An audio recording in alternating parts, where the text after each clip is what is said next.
I found my alive husband's death certificate. Hi, guys. My name's Miranda, I'm 27, and I want to tell y'all how I lived with a stranger for 6 months. I had no idea. I thought I was sleeping in the same bed as my hubby, eating at the same table, kissing and hugging him. But it wasn't Paul. Right after the wedding, he radically changed. He ate apple pies he used to hate and watched football he couldn't stand before. He traded his car for a motorbike, even though he used to hate them. But that's not what bothered me. Paul didn't want to get intimate with me. He was either too tired, not in the mood, or had a headache. And now this certificate, it made my skin crawl.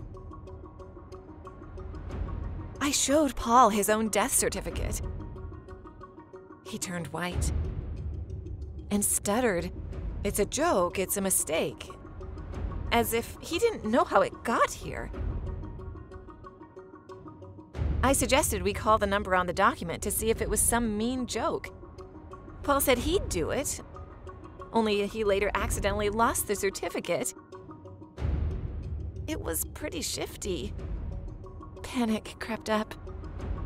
I started having nightmares that I lived with a zombie.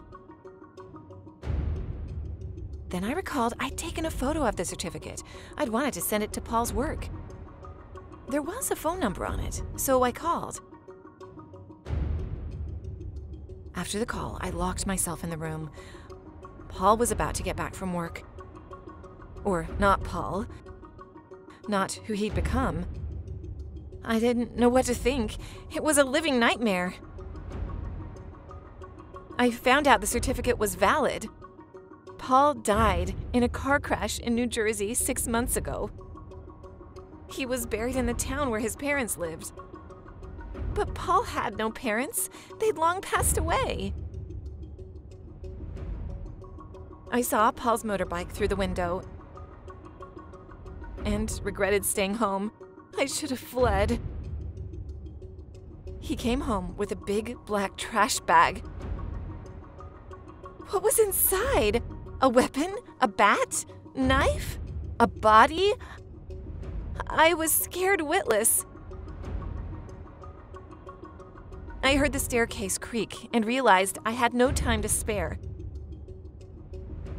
I crawled out the window and wanted to jump into the bushes. But I slipped. I woke up in hospital. Paul was standing over me with a big black plastic bag. I wanted to scream, but Paul rushed to hug me and apologize.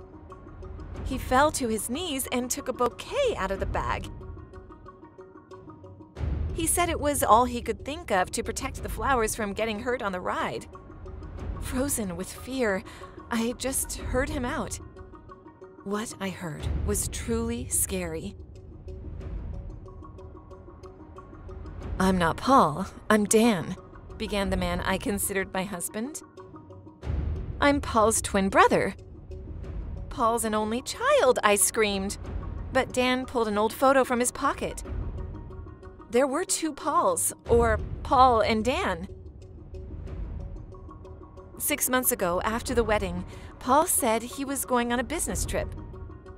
But he actually wanted to reconcile with Dan, who he hadn't talked to in years. That's why he never mentioned his brother.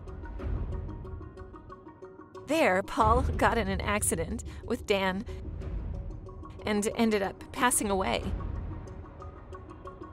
But before he died, he asked Dan to pretend to be him and stay with me for a while.